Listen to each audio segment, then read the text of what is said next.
Hello, everybody, and welcome to the EladPod, an online town hall program designed to bring our government back to you. My name is Elad Gross. I am the host of the EladPod, and today we have a wonderful special guest. Her name is Trish Gunby. She's a state representative in Missouri State House, and she is running for Congress in Missouri's 2nd Congressional District. While you are watching, you are able to ask any question that you want to. Please be kind, but go ahead and put it in the comments wherever you are watching this from. If you are watching on LinkedIn, sometimes the comments come through, sometimes they don't. If you are having issues, don't worry. I'm going to be monitoring that as well. But if I start seeing them come through, I'm not. So you can always get on YouTube to put all of your comments through and your questions as well. If you could, since we do want this to get out to as many people as possible so they can have their questions answered too, if you could please share the video while you are watching and let us know where you're watching from, which is one of my favorite parts of the whole thing, other than getting to talk to our special guest. So without any further ado, let me bring on Trish so you can all say hello. Hello, Trish. How are you? Hello, Elad, and everybody out there in EladPod land. Oh, wow. We've got a land now. Do you hear that?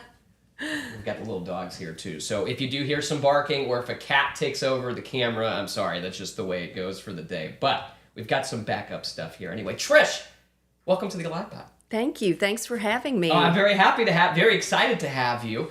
Could you, for folks who may not be familiar with you, don't know, which you all should be, you all should know who your state representatives are, very important part of our local government, but could you tell folks who you are and what you're running for, and even maybe for folks who don't know about those lovely maps, where that's located? Right.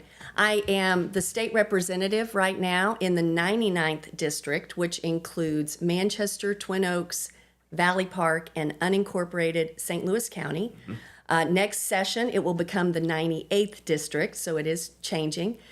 But I am here because I'm the Democratic nominee for Congress in Missouri's 2nd Congressional District. That map has been redrawn. Easternmost side starts at about Maplewood, goes up to Highway 64, encompasses St. Louis County. We move westward out through Franklin County, and then a portion of Warren County. Yeah. So we as we say, more tires, more tennis shoes. A lot of tennis shoes. Yeah. Hopefully not too many tires, but those tennis shoes, they go pretty quick. Okay, and so you know, we've had a few state reps who've come on before, and they've talked a bit about it, but you know, we always have new folks who are watching. You know, people sometimes get a little confused because you say, oh, representative, mm-hmm. and they think that you are in Washington, D.C. But you are currently an elected official in the state of Missouri. What does a state representative do for folks? Well, I won a special election back in 2019. That seat was held by a Republican. I flipped that seat, was supposed to lose by 10 points. I won by 8. Oh, well, good thing you didn't listen. That's right. So I'm not a big fan of polling, just so you know. And came back in 2020, was reelected. And as a state rep, we spend about 5 months out of the year in Jefferson City, Monday through Thursday afternoon. And so we have apartments out there, people stay in hotels, and then obviously we're in committee and in session legislating. That's the hope. And then we come back on Thursday afternoon, evening, and then we're in the district through Sunday, and then we go back at it again until mid-May. Okay. And the rest of the year, you're in your district for the most part, with the exception of veto session, which is in September, or if a special session's called. Mm-hmm. And so you're in the district. Many people have jobs, so they're working and simultaneously serving their constituents with any help they may need with certain things. So, which is a lot, you know, to do all of that. Yeah, so the difference is, obviously, for Congress, for U.S. Representative, and I was surprised because in the State House, we're in session about 70 days a year. Mm-hmm. U.S. House, it bumps up to about 100. Uh-huh. But the thing I found interesting about that, so you really are home. You know, you're home a large majority of the time. Yeah. I have not seen our current Congresswoman Ann Wagner. I think she spends more time in D.C., And so was surprised by the amount of time you actually do spend in the district and the fact that I just really have not seen her in 10 years. And I live 5 minutes from her office. So my hope would be when I'm elected that people would be able to know me and that we would bring a lot to the district and build a sense of community and connect, folks, given that the map has changed considerably. Yeah. But that's going to be important in this role. Yeah. Why are you interested in running? When I ran for state rep, I was doing work out in the community, actually through my church. I was doing some social justice work around racial justice, reducing gun violence, voting rights, and this seat opened up, and actually people out in the community asked me to run. It had not been on my radar, though I majored in political science in college. So have an interest in it. I was one of those letters to the editor people. I door knocked for bond issues for my school district. So was an engaged citizen, basically. Was asked to run and have really enjoyed this job. I mean, it's very fulfilling. A lot of it is constituent, helping the voters in your district. Obviously, there's a component to writing laws that also you believe, help people and Missourians in general. And so I've enjoyed doing that. And about a year ago, as you kind of sit down and think, because you have to run for both of these every 2 years. So you're kind of running nonstop, basically. Looking ahead, and folks actually had reached out and said, I think you ought to consider running. I think Ann is beatable, is vulnerable, again, not doing her job. And so I made a decision and announced about a year ago in early August. So we've been at it ever since. Wow. DC, huh? Yeah. And I spent a semester of college, my senior year, I did an internship in DC. So I do have an interest in this. And it will be certainly a change from Jefferson City, which I've enjoyed that as well. But obviously it's a larger playing field. Some similar craziness. Shenanigans may go on, I'm betting. Just a little bit. But I believe I'm ready for it, and I believe that the 2nd District deserves somebody who truly represents them. Yeah. What, I think, and you mentioned it a bit, there's been, some significant criticism, I think, from folks really of both parties, right, regarding the current Congresswoman Ann Wagner. And I think you mentioned, the lack of availability, but really, there's not that much, doesn't seem like a lot of town halls, community interaction with just the wider public. And it sounds like that's something that you want to change. What are, thoughts about going into this? I'm sure folks have asked you, and you've thought a lot about it because you're spending a lot of time doing it. But as a Congress person, what changes do you want to make from what we're seeing right now in Missouri 2nd District? Well, you mentioned, and I've mentioned, the connecting people in the district and just being accessible. I get emails and phone calls from people asking for help on federal issues because they have not heard back from Ann Wagner from her office. And so lack of accessibility, returning calls, responding to emails, no town halls really has done a few things maybe more politically motivated or in groups that she kind of controls. She's done some one-on-one 10-minute meetings, but has not put herself in a position to be in a room where everybody may not agree with you and you have to answer for your vote. And so in my role as state rep, I have had 8 town halls in 3 years. And have even done town halls related to certain subject matters and brought experts in, because I think that's a big part of this job. We all have our opinions about things. But I want to learn. I want to learn more, and I want to give accurate information. So I bring people in and we talk about their insight into certain issues. We did something on racial justice. We did something on taxes. Lots of things that can be very complicated, and I can't know everything. And so you want people in to help. And so those are the kinds of things I think it'll bring the community together. We're in a place right now in our region, in our country, in our state, where we need ways to connect and realize how we're alike and not focus on how different we may be on certain things. So I don't think that she has done anything to bring us together. I think she has continued to try and tear us apart. I mean, constituent services is what, right? In terms of being available to folks and helping them with real things. It's such a big deal. I think you don't really notice it when you have somebody who's representing you who doesn't focus on that. And then somebody who comes in and does do a lot more of that, all of a sudden it's like, wow, I didn't know my congressperson could do X, Y, Z. Right. So I think that's a big thing. And we do have some comments coming through already. A lot of fans up here. There's already a dogs for Trish for Mo. So I love it. I think we've got a couple here. They're all listening right now to decide how they're going to vote. I will replay this for my dog at home, Ellie. Okay. Had I great. known, Yeah. I'm so sorry. That's okay. I should have warned you. That's okay. Okay, Laura is a big fan. She's already on board. She said yes, send her to DC. Okay, here's somebody. I mean, this is kind of in the same vein from Vicky.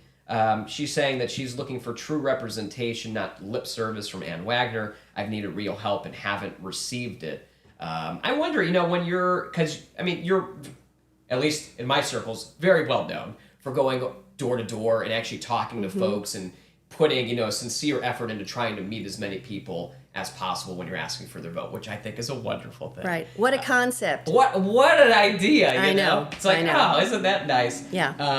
Have you been, when you've been talking to folks, have you been, I guess, one, just meeting people who have no idea who their congressperson is, but then two, have been hearing some of the same discussion that we're having now from folks who are in that district too? Well, what we've found when I first started running, and I'm in a 50-50 House district, half Republican, half Democrats. Yeah. And so I'm mindful of that when I serve. A lot of what we do is not partisan. I don't ask people what party you're in if I'm going to help you with unemployment. Right. That doesn't happen. And so I'm mindful of that, and certainly the second district, the old second congressional district, really was a 50-50 district. Biden and Trump virtually split the ticket. If you go down, I was able to win while Ann Wagner won. And so people were picking candidates based on maybe policy, character, whatever that may be. Yeah. So in this new second district, there are many people, especially those out in Franklin and Warren, that don't even know who she is because they were in the third congressional district. Sure. So part of what we found when we're door knocking is, again, to educate people on, you're in a new congressional district. Right. And you don't know either person who's running. And so just to have that, face to face, that's a big part of it. And the other part is obviously to share your views and that sort of thing. And so some people may decide to do that through direct mail and only advertising. Yeah. We choose to do it face to face and to make those connections. And what you find along the way is there are people who support you, know who you are. There are people who know nothing, but take your literature and say, I'm going to find out more. Right. There are Republicans who tell you, you know what? I don't like her either. I don't feel like I'm represented because I don't know what she does. Yeah. And then you get independents who, they're truly going to go down that ballot and pick who they think best fits their needs. And so you have to hit all of those buckets. And I feel like the best way to do that is to do it or have somebody on my team who assists. I can't hit every door, obviously. Right. But would be nice. I think, it's just good old-fashioned politicking. And that's what's been lost. Yeah. People have quit talking to each other, and they get a lot of their news from really opinion news sources. And what I tell people, I have a phone number on my literature. And guess who that phone number comes to? Me. And the phone will ring, I'll pick it up, and I'll say, hi, this is Trish. And there'll be this pause. And people will say, the candidate? And I'll say, yeah. And they, number one, didn't think anybody would answer. Or number two, are surprised that I'm answering. And so we really are trying to drive home the fact that there is a better way. And this is how you rebuild trust and restore representation. Yeah, that's great that you're putting your number out there. It could be bad, by the way. Let me tell you, I still get some. No, but it's great. Folks are just like, oh, wow, you actually want to talk to me. And I think it's unfortunately, for a lot of folks in our state and all across the country, really, it's such a concept that is just so wild for people to imagine. Oh, somebody in office actually wants to talk to me right now. Yeah, wants my opinion and wants to see what they can do for me. Isn't that nice? So, yeah.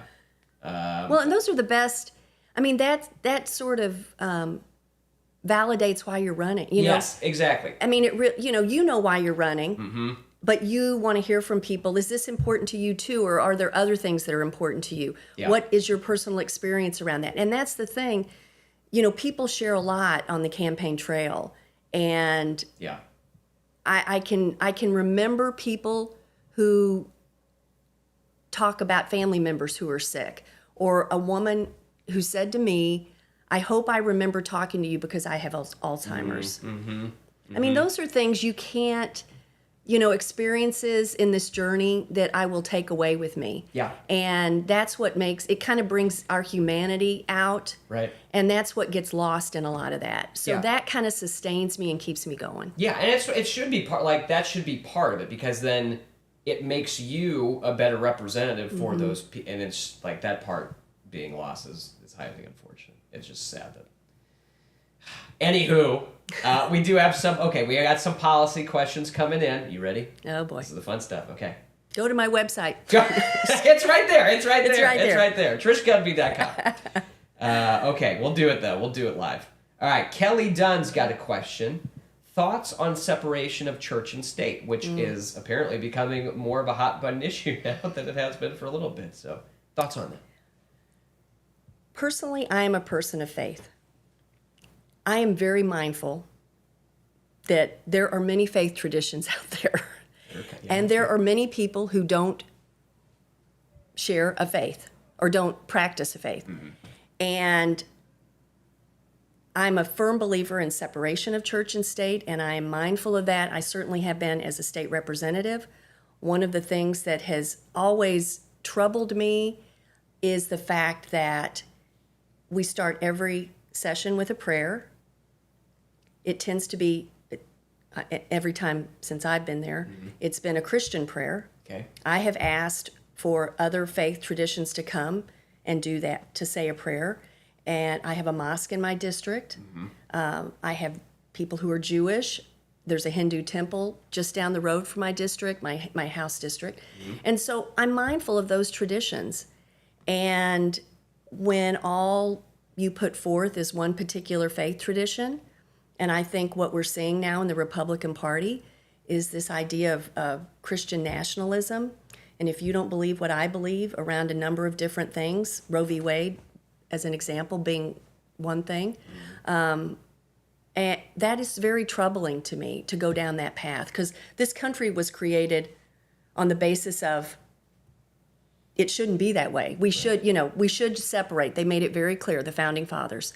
And what I see happening is the direction that we're heading is just to pick a certain faith or belief that many in power believe this is the way everybody should conform to, the way that I believe, and that's the way they legislate, and I do not believe in that.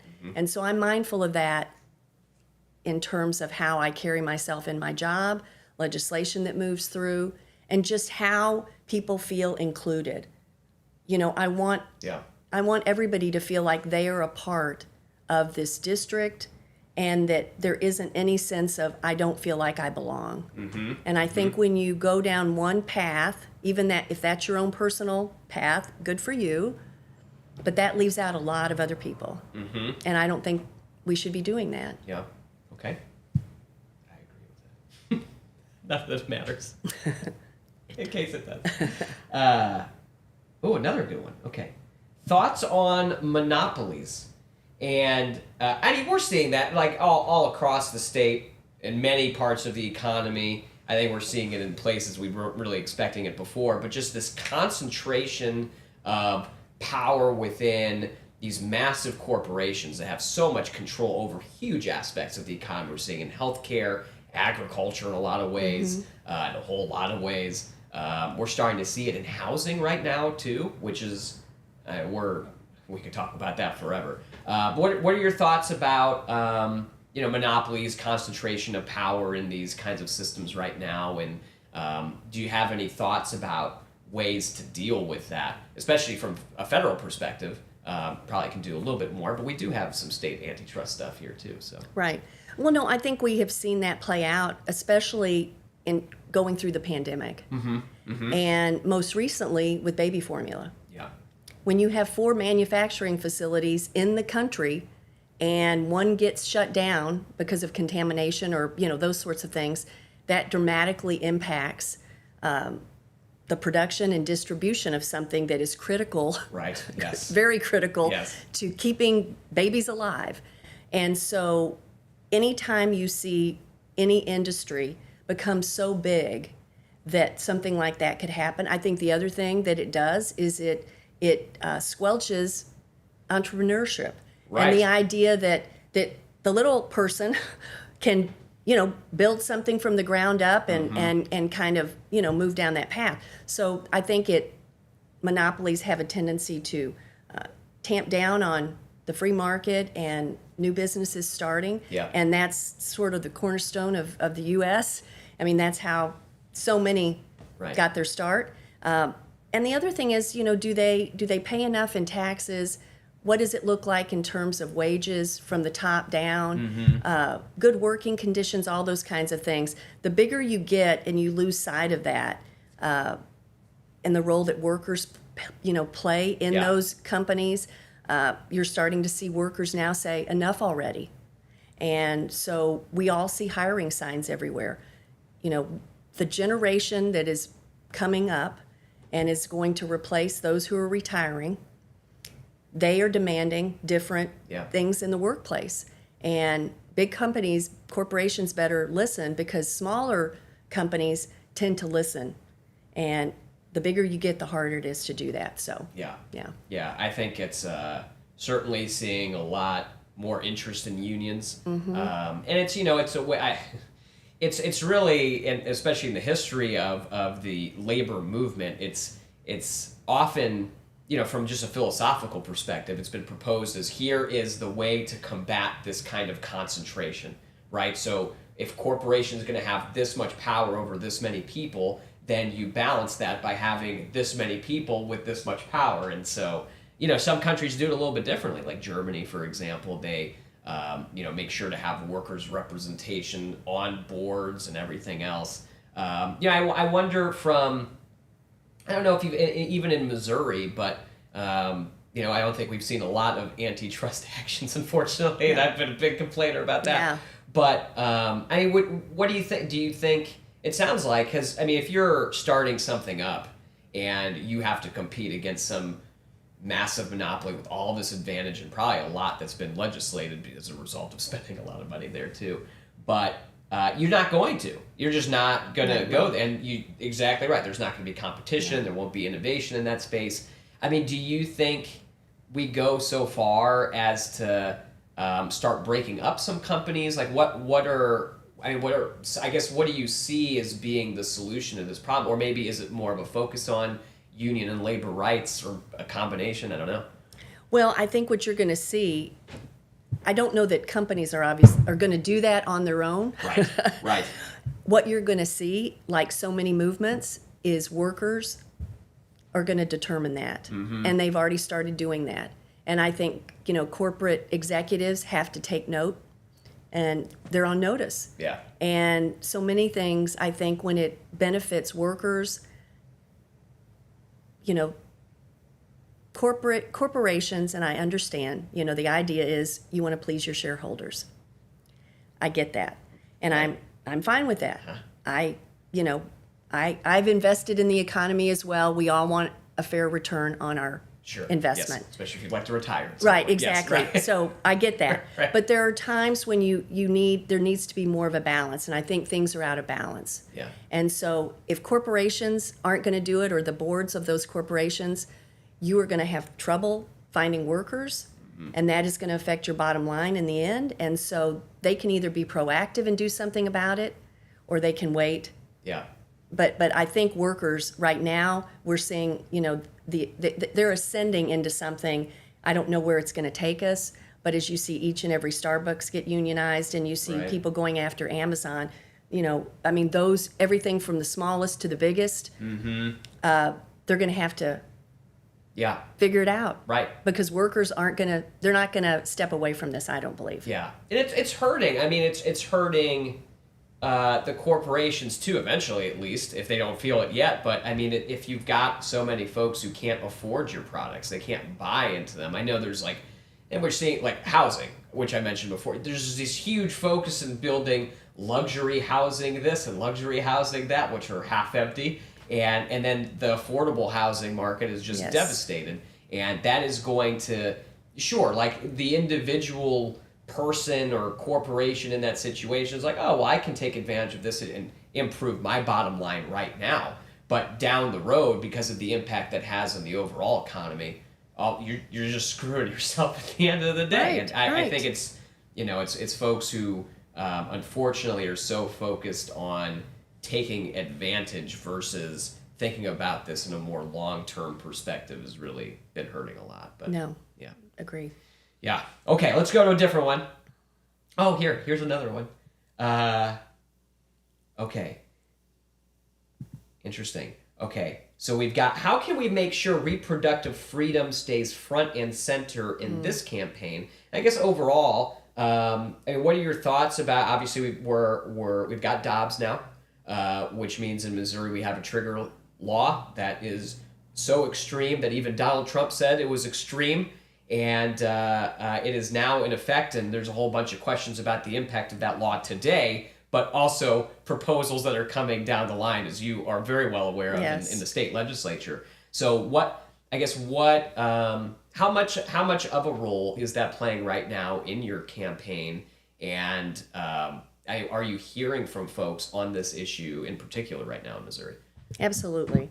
I think it's front and center. Yeah. And especially after what we saw happen in Kansas, I think that's an exclamation point on watch out. Yeah, right. Watch out on November 8th. I mean, the key is people who feel so passionately about that, and I would hope the generation coming up most impacted. When I was a teenager, Roe v. Wade had just been passed. My whole adult life, Roe v. Wade has been present. I've never really had to think about it. And so I'm mindful of people who have to think about it now and really chart your course before things maybe even happen in your life, in one's life. And so I think it's front and center. I don't think it's going away, obviously. We are making a big point to talk about it on the campaign trail. And I will tell you, across the district, I've had people as far out as Warrenton, when I've been talking about other things, stop me and say, I don't care about any of this.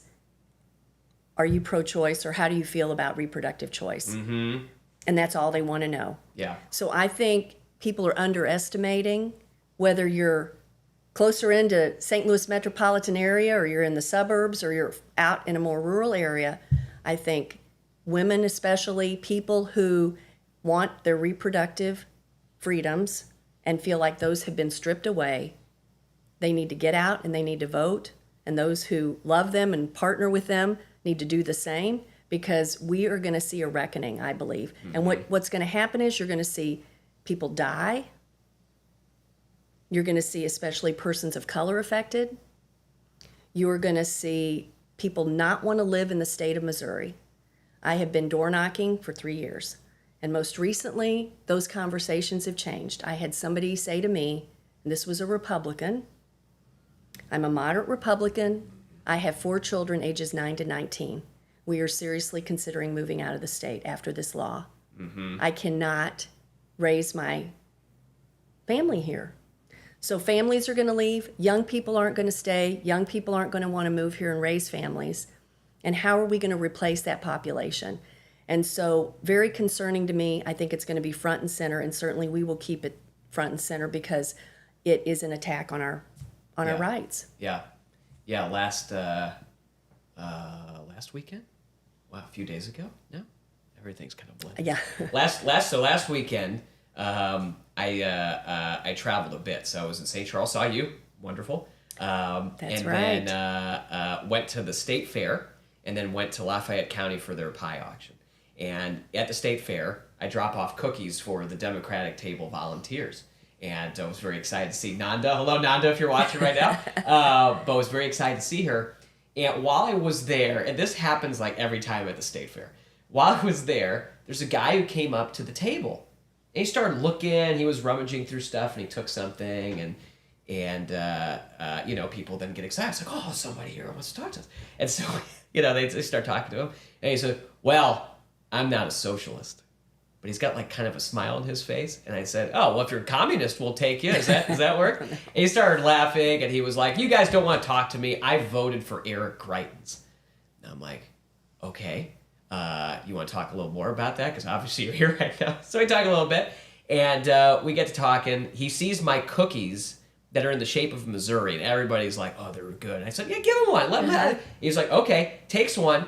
And then he's like, how'd you make this? What'd you put into it? He then starts showing me through his phone all of these cheesecakes that he makes, right? So we're talking about that, and tells me he's a Republican, works in a public job, very difficult one, and was extremely upset about the abortion law in Missouri. Because in his view, he said, if something, God forbid, happens to my wife or my daughter, like, I know what I want them to be able to do if that's what they choose.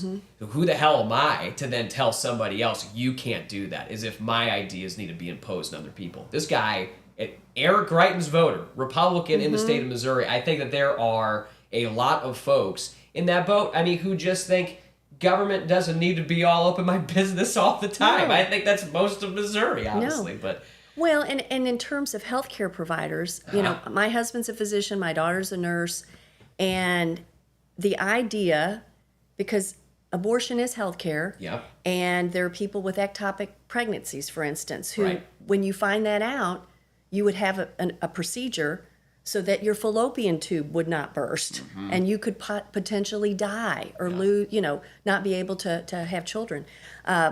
And so the idea that now healthcare providers are saying, well, we're going to have to wait until it's bursting and you really are hurting badly, and then rush to an ER and let's, take you into emergency surgery. That whole Hippocratic oath of do no harm, I don't think that covers that. Right. And so you hear that. And the other thing, beyond abortion, this is opening the door to Republicans taking away birth control and contraception. Ann Wagner and many Republicans just voted against contraceptives. So you're celebrating the overturning of Roe v. Wade and simultaneously saying, oh, but we're not going to let you have access to certain contraceptives. Makes absolutely no sense. I guarantee you the vast majority of Americans, Missourians, and people in the second would not get that and would not agree with it. Yeah. And so we are opening the door to people literally controlling family planning, right, and what may happen, thereafter. And so I don't think anybody wants that to happen and realizes that's what is on our doorstep. Yeah, we're literally talking about freedom from the government being able to tell you how to make all those decisions. Yes. And I think a lot of folks, and rightfully so, start to shy away from it. But I think you're right. There are a lot of people who folks are taking their votes for granted right now, and it's unfortunate because in Missouri we were supposed to have, similar to Kansas, but we have a little bit of a difference. We were supposed to have a vote on whether to veto that abortion ban.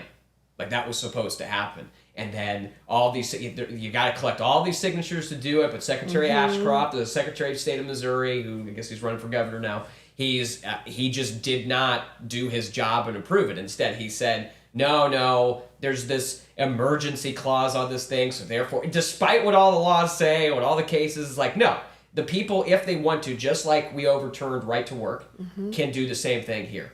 And that guy said no, and it took the Missouri Supreme Court with another ruling to say that was wrong, you shouldn't have done that, but too late, exactly. Yeah, and so now we're stuck with this thing that is causing a lot of confusion. It's not written the best, and we have an attorney general, a governor, a health department, all of these things who just refuse to provide any clarification on what could happen, especially for doctors who are practicing this stuff.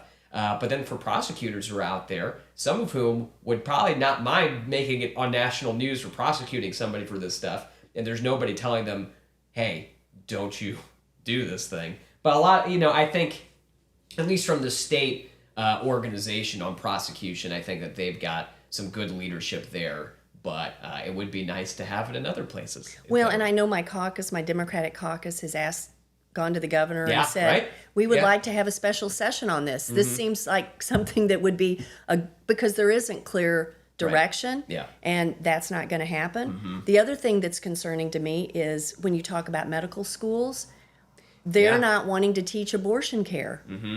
And so if you're going to lose that education, and it's just, we should be advancing our healthcare systems, not moving ourselves back into the 1940s and 50s when illegal abortions were performed and that sort of thing. And so it's just very concerning. It's just a step backward, so many steps backward. And I know when I go to protests and there are young adults there who can't even vote, but they will not let this go away, and good for them. I'm right behind them. So I believe down the road we'll see some changes, but right now we've got to kind of sort it out, and it's not a good thing. Yeah, it's a very big topic. We could talk about that for a long time too. All right.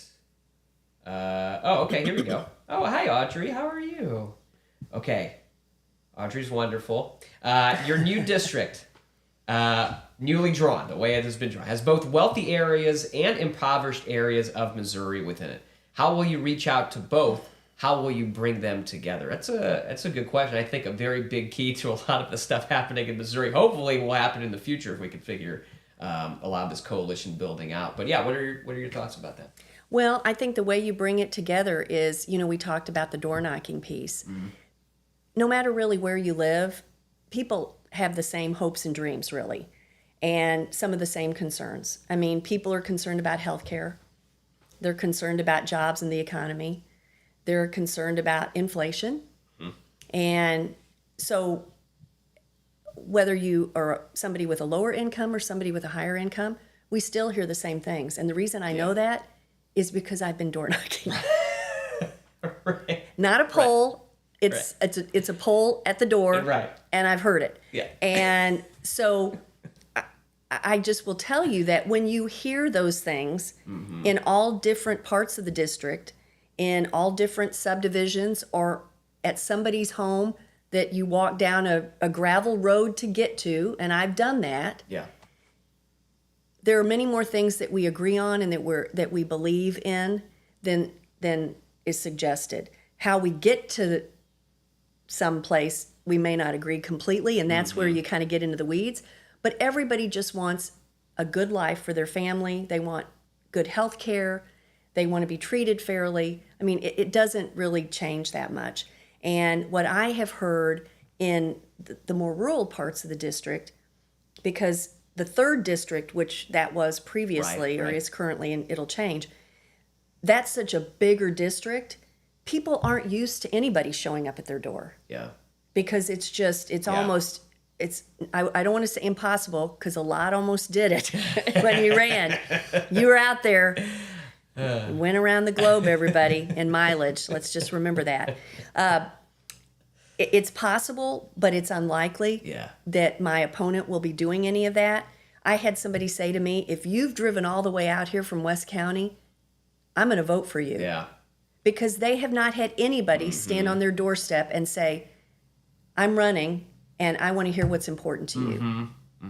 And so I can't, I just have to reiterate the importance of that. And that's how you bring it together. And I meant, town halls we talked about. That's something that we would do in different portions of the district so that people can come in, you meet your neighbors, you hear what's important to people. I share, in this part of the district, these were the most important things that people voiced. In this part, and I think what you'll find are a lot of similarities. But you would never know that if one has never done that. And let me point out again, my opponent has not. And we are doing that. So. Well, great. Good. You're doing one right now. This is a town hall right now. That's right. All right. Wow, okay, this is great. You got a new voter who was right on the border, didn't know anything about you when she went to vote, and she said, wow, this is great. All right, good. Look at this. Get your friends registered. Yes. Anybody, we have a new election law. And so I want people to be mindful that absentee voting for this election on November 8th opens September 27th. There's a new election law that was passed, and assuming stuff doesn't get thrown out before the election, Right. I don't want to say fingers crossed, but 2 weeks prior to the election, there is now no excuse absentee voting. You don't have to give an excuse like you used to, Right. but you have to use a government-issued a photo ID. And that's a whole other thing Yeah. that, And it can't be expired either. no, it cannot. So, utility bills, yeah. those voter cards that you may get in the mail, voter ID cards, you can't use that anymore. Passport or a driver's license or a non-driver's license ID that you have to get through the Secretary of State's office. But it allows people to go vote, 2 weeks prior. So that's a change. That being said, school's starting up. Young adults who may be going to college out of state, out of the area, need to plan for this. And so you need to get your absentee ballots in, all of those things. You need to read up on that, go to the Secretary of State's office, or reach out to my team. We actually have a voter info tab Oh, great. on the website. You can look up to make sure, see if you're in the district, go through, there's a lot of good stuff there. So I would people are going to have to do their homework in all of this. And the thing is, we have St. Louis County that's part of the district. We have St. Charles County, a little different. And then we have Franklin and Warren County. So 4 different election authorities. Yeah. They're all a little different. And people are going to need to do their homework, ahead of time. Yeah. And I believe all of them send out sample ballots. Okay. And so just, plan ahead, do your homework. Right. Yeah, it's going to be... Yeah. And even if it's just like you said, if you don't have a driver's license or something, you can still get that state ID too. Right. And you can vote a provisional ballot. That's not ideal. So what we want is, if you need help getting, a photo ID, there are groups that can help you with that, with the underlying documents. Secretary of State's website has information, DMV offices. So people are just going to need to allow time for that, because there are time constraints around around a lot of it. Plan ahead. And it's great. You can go, no excuse absentee voting. We had Breonna Lennon and Shane Scheller on here. Republican, the other way around, Democrat, Republican. Boone County. Boone County and Greene County. Those two together, I just love it. It's wonderful. But everybody agreed. There was a consensus among election authorities about this whole excuse thing. It was like, I had to have like one of these 6 or whatever, but nobody checked. And what does the government need to know that anyway? Right. Just, can you vote? Okay, great. Well, you can vote now. So that's and the other thing I want to say about that I have found in doing voting rights work and in touring I've toured the St. Louis County election, the Board of Elections, which they are open for business, and you're happy to, anyone can go in there and tour it. Right. I don't think people realize that so much of that behind the scenes is done bipartisan. Yeah, right. It's, a Republican and a Democrat, ballots are open, ballots are counted, things are locked up, all of that. And that group of election authorities across not only the country, but the world, it's a very small group who really runs elections. Yeah. So this suggestion that there is rampant voter fraud or election integrity, all of that, if they were to know about it, or if it were to be happening, they would all know about it. So what happened in 2020? I don't even want to go there. It's not a thing. That's not to say something doesn't ever happen. Yeah, absolutely. Right. But to the extent that is suggested, by and large, all of these authorities, bipartisan, they're the hardest working people, the folks who volunteer to work the polls. There's a whole election protection group. If you have questions, 866-OUR-VOTE. If call that on election day. And so all these things are in place. And the fact that people are suggesting that our elections are not safe and secure, That is just not, Yeah. it's misinformation. Yeah. Yeah. And so I want to lift up all those people Yes. that make our elections safe and secure. Absolutely. Yeah. If you haven't seen, if you do have some concerns or something, check out the episodes with Brianna and Shane, and also Eric Fay with St. Louis County. And I did not know all this. The security steps that they go through to check up on signatures and everything. If there's ever a question about anything, it's pretty amazing what they do and the technology that they have now to verify all of this stuff. But yeah, it's our Secretary of State at least has said that it's not an issue in Missouri, just everywhere else somehow. But God, Yeah. everybody's got an election to win, I guess. Okay, here's another. Okay, this one comes from Mary. Gay conversion therapy is still legal in St. Louis County. What can you do? Do you have any policy positions on conversion therapy at all? It's horrible. Okay. And that should not exist. People are who they are, and we should not try to change their sexual orientation or gender identity. And so I'm a huge proponent of LGBTQ in that community. In fact, I actually, my start in any of this work I started an LGBTQ plus ministry at my church. I'm a Methodist, and our denomination is splitting because of that issue. And I align myself with the progressive side of that body, but started that ministry there, grew it to a statewide ministry. I truly don't believe I would be here had I not started that. Yeah. And so I know people who have been put through conversion therapy and the damage that it has done. And we just need to let people be who they are. There are many other things that are much more important in this world. And so let's just accept people for who they are and who they love. Yeah. Yeah, there's a lot of practices, I think, in the same vein, monstrously should be at least investigated as consumer protection issues. We've got laws to deal with this stuff. We just don't have people who want to do anything about it, unfortunately. But some folks, at least, we do have them there. We got to vote for more of them. We want to make some changes, but that's a very good point, very good question. Well, and I want to also bring up, here in the state of Missouri, we still have not passed the Missouri Non-Discrimination Right, Act, exactly right. Yeah. MONA. Yeah. And that is when we've had gay members in the House who have obviously advocated for it. Both parties, too. Both parties, Yeah. their allies have. And we've seen same-sex marriage, go through the Supreme Court. And the vast majority of Americans are okay with all of it. I mean, again, much bigger issues. This is, we just need to move on and recognize that anybody who is trying to advocate for stuff like that now, they are on the wrong side of history. Yeah, yeah. I mean, we literally just, in the last couple of years, our Attorney General has filed briefs and gone to the United States Supreme Court arguing that we should be able to discriminate against gay people at work.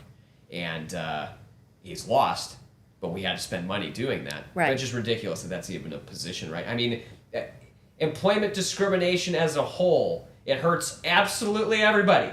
You start excluding folks from the economy, from whatever else, it's just hurting everybody. Yes. So whether you're, whatever your thoughts are, it's really stupid, but hopefully your thoughts... Well, and people don't realize, I think, and this is a door-knocking conversation I've uh-huh. had, where somebody quoted a Bible verse, Sure. and we were not in agreement on the interpretation of that. Mm-hmm. But then when I said that individual could be evicted from their apartment Yeah. for being LGBTQ, and the person said, that's not true. And I said, yes, it is. And I sent this person information, and she said, you know what? I may not agree with that, but I don't think that you should be able to do that. Right. So I don't think people realize in our state, because Well, I it's think so you're totally right. backwards, Yeah.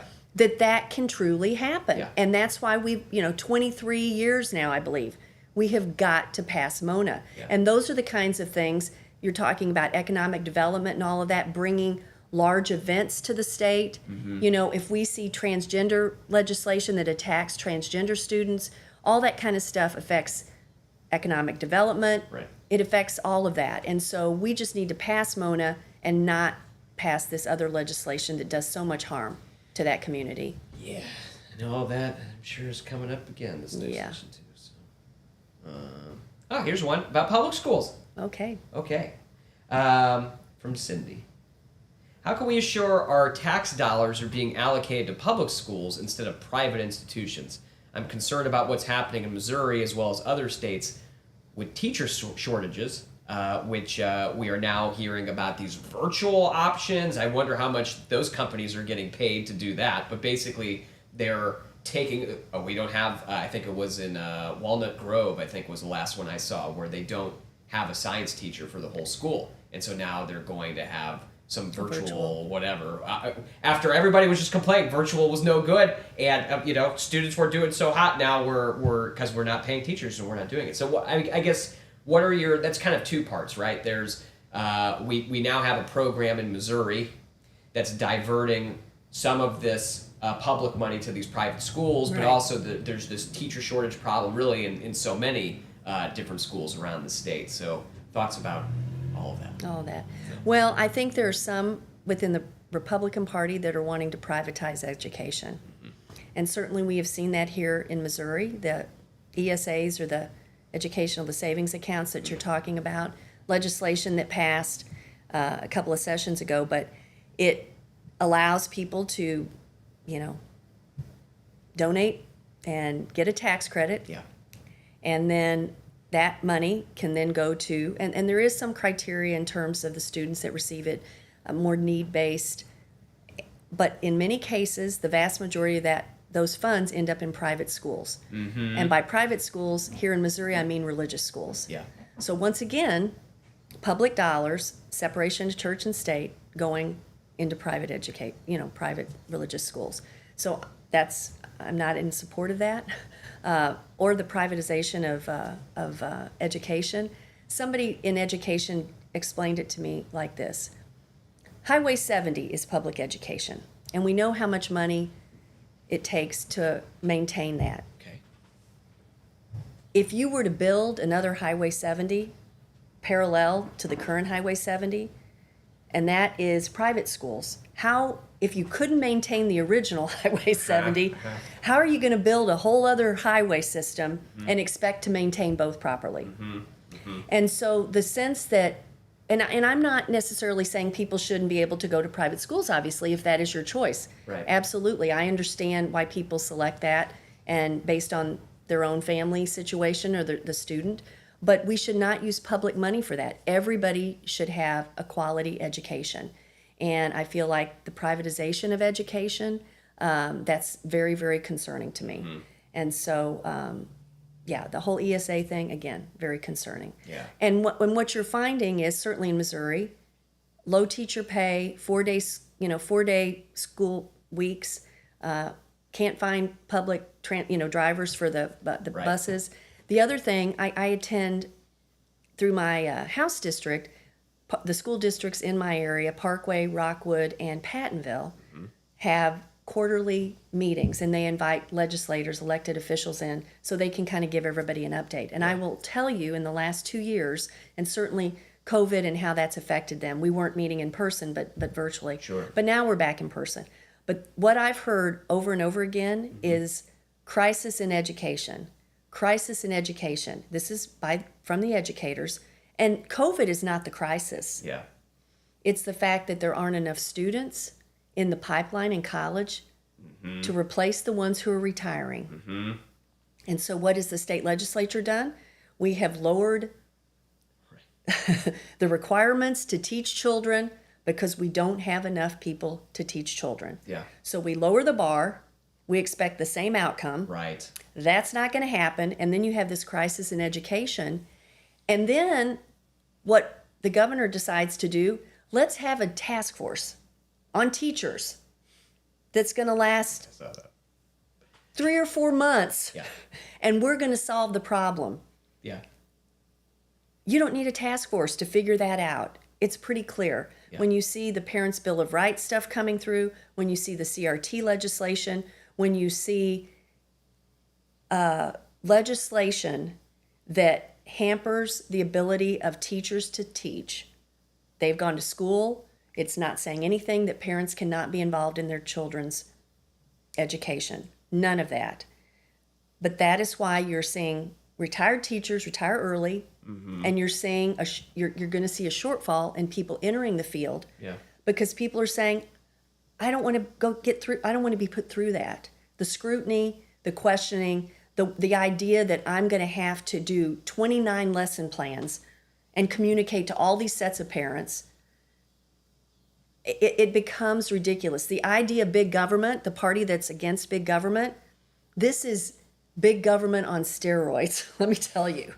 And so I'm a huge advocate for public education, and I can only hope that the legislature will correct itself and we won't see some of this legislation move through that causes teachers to just say, I'm had enough. Yeah.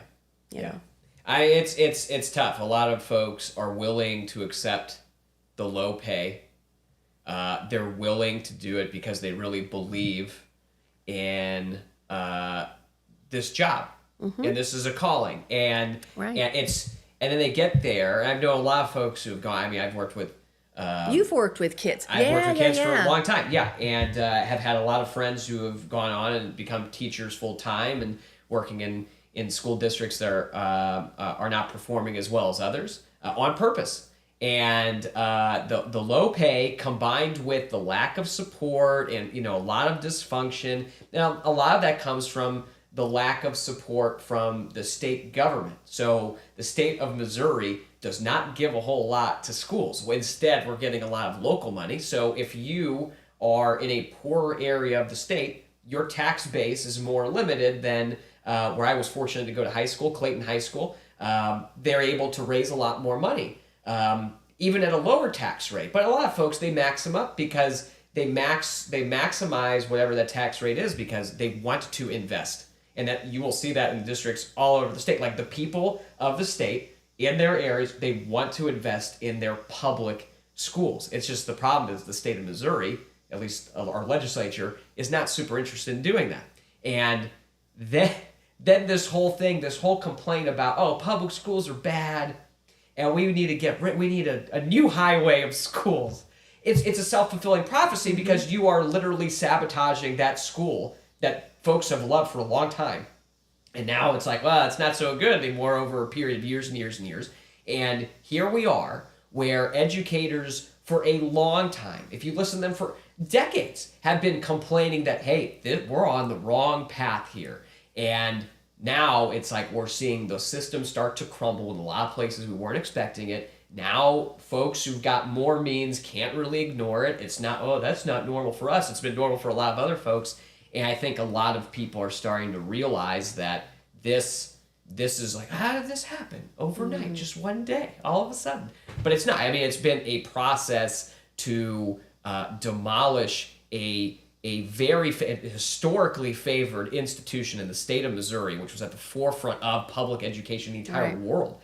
And unfortunately, they have found a lot of success. And that's because a lot of folks, unlike you, who were willing to go into like local and state and understand, hey, this is where we're making a lot of decisions in this government right here. It's been hard for a lot of folks to kind of keep track of what's going on and where it's going on and why it matters. And and there are some, at the federal level, there are some elected officials advocating for getting rid of the Department of Education. Right. Yes. I mean, you sit there and you just kind of think, where are we heading with all of this? And I will tell you, I serve with a lot of Republicans who aren't necessarily in agreement with all this because they come, their school districts in smaller areas, it's beloved. It's a social, I mean, that's where everybody spends Friday nights at the football games or basketball games. Yeah. I mean, those events that happen at those schools, and they're very good schools, that brings the community together. They don't have the resources to have the private schools. Yeah. And so when you start chipping away at their one, what they're so proud of, Right. There's backlash. Trust me. Many of my colleagues on some votes, Yes. it was like, they rethought that. Right. And so what may or may not work in some of the metropolitan areas, it's not the same. It doesn't necessarily fly in some of the more rural areas. Yeah. So everybody isn't on board. I don't want to give the sense that. Absolutely right. Right. There's a reason why it hasn't like totally. Right. Yeah. I mean, you travel around and folks love their public schools, and there are some areas where it's just you go, it's incredibly frustrating. Kids are not learning how to read. The opportunities you're just watching them disappear. I mean, I've taught third graders who I've talked to them about, oh hey, have you want to do some reading time or whatever. It's like, what does it matter? No one really cares. And that was years ago. Like, that wasn't yesterday, right? That's been going on for a while. And that was before screen time and yes. I mean, now you have another medium, right, or media that takes away from right, the tactile, open the book and do everything. right. So it's and we can it's take a challenge of that too. Yeah, you can really get kids to do things. You just have to find a way to do it. And I do think a lot of schools that I've worked with, they have felt constrained by the current system that they have, right? Like a principal feels like, I know what would work for these kids. I need this kid in the 4th grade to actually be helping kids in the 2nd grade because of the level that they're on. And there was a period of time where in the city, in St. Louis City, they were like applying almost, there's charter schools that were building up. And so they were kind of applying for, they would call them these pilot programs, where you had to say, hey, here's my plan, and then you'll let me kind of change some of the rules so I can do it, and then they would approve it. And this principal I worked with did not get approved for her plan. She went through and everything else. And I sat with her the year after, and she told me, I didn't get it. And I said, oh, I'm sorry. She's like, oh, I'm so happy I didn't get it. I'm like, why? She's like, well, I'm basically doing the same thing anyway, but the paperwork I have to do, thank God I don't have to do it. And that's part of it. Like the administration that we put on top, the bureaucracy and everything else has just made so many things that should be a lot easier for people to access who are in need access, and it's just and it's 24/7 communication. Yes. In so many professions. Yes. Used to, you talked at conference time, maybe you had a phone call or a note came home from the teacher. Now you can email. I mean, people expect, we are already in their business a lot more than, certainly when I went to school or when you went to school. So times have changed, but I love, the profession, oh my goodness, they've been through a rough few years, and I'm hoping that we're past all that. And yeah. Hey, I always encourage, look, I'm a big fan of the Sunshine Law. You want to know what's happening in your kid's school? By the way, you didn't need the Sunshine Law for that. I don't know if the Attorney General knew that, but it was already the law in Missouri that you get to see all of this curriculum material in the education laws. But go, be a parent. I love these parents where they'd go to school, they'd volunteer, they'd sit there, and they'd be wonderful. I mean, it's very helpful. That's great. I do that. That'd be wonderful. And you'll learn a lot. You'll see what's going on, and school's a lot harder. Yeah, it's a lot, because I just remember when my kids went through, I thought to myself, was I learning this at this? I don't think so. Right. So it feels harder than when I went. And it's it's an that's how it's supposed to work, right? You learn more, and the education system is supposed to get better, but there are unfortunately interests that want to see the opposite happen, and that's unfortunate. But we blew through the time, didn't we? It's all right, 8:03, folks. You got an extra 3 minutes out of this. What am I doing? Okay, Trish, I got to give you some time to wrap up. Okay, so first of all, lots of wonderful comments. They say thank you very much everybody. for being here. So thank you all for watching. Please go ahead and share and let folks know. Tell them about Trish if you're a fan. She's got a website right there, Trish Gunby. Trish, give us your closing. You're running for Congress. You just did this town hall. You answered all these questions. You went through it.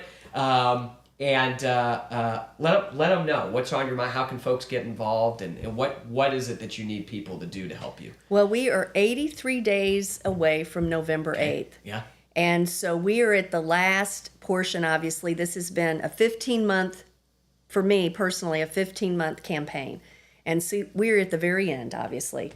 And what that means is if you started with me on day one, thank you very much. If you are just finding out about me today, there is a place for you. Trust me. 83 days to do it. That's right. There's 83 days. And so we need people to door knock with us, to phone bank with us.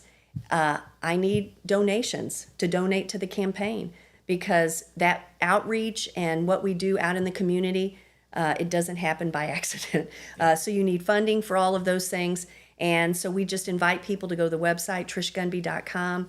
You can volunteer from there. All the events are listed that we have going on. There's a donate button, and we're just working our tails off, and I would love to have more people join us as we work hard to flip this seat. Trish Gunby, everybody, thank you so much. Thank you. Everybody who's watching, thank you for watching through the whole thing, whether it's a replay or you're doing it or you're listening right now too, because it ends up being a podcast afterwards. Trish is here in person, and that means she will be joining the drawing book. So she will be drawing before the end of the night. I will post it. So she will draw something in Missouri. We'll see how many hints we give people. We'll figure it out. Last time we did a couple, but not too many, actually. I thought we were going to be a lot more. And we will then, that's what they're for. Yeah, look, I got the crayons and everything out here. I have not opened. Does it have you can sharpen them. Oh, does it? I didn't even know it has does that. A sharpener That's right pretty there, great. and then you open the bottom and let. Oh, that is I got a good box right there. I didn't even know it had that. I got to read the boxes a little. Gonna pick my color. Yeah, but she's gonna draw something. We'll post a picture of it after. Once it's up, you all will know the drill first, and that means you get to guess what it is. The first one to guess will get a prize, and will involve a wonderful Missouri. Are we small auctioning business. off my artwork? No, we're not auctioning. I'm sorry. It stays right here with me. Oh, it does. In my little Okay. book. I'm so I thought sorry. maybe. Okay. No, it's for me. Trust me, you would not want to buy it. But I don't know. We'll find out. But no, you'll get a great prize for it. So thank you all for watching. On Saturday, we will have another one. We're getting a lot together. This one will be with Sushil Kumar. He is the Public Information Officer for the SBA. And we'll talk about getting help applying for emergency flood assistance through the SBA and also through FEMA. So that will be a big one. We'll get that one going, and I'll have the link up very soon. And then a week from Saturday, we'll have another with Democratic Auditor candidate, Dr. Alan Green. So if you haven't met him, you'll have that opportunity as well. So thank you, everybody. Really appreciate you coming. And as always, you can find us at eladgross.live. Everybody take care. Have a good night.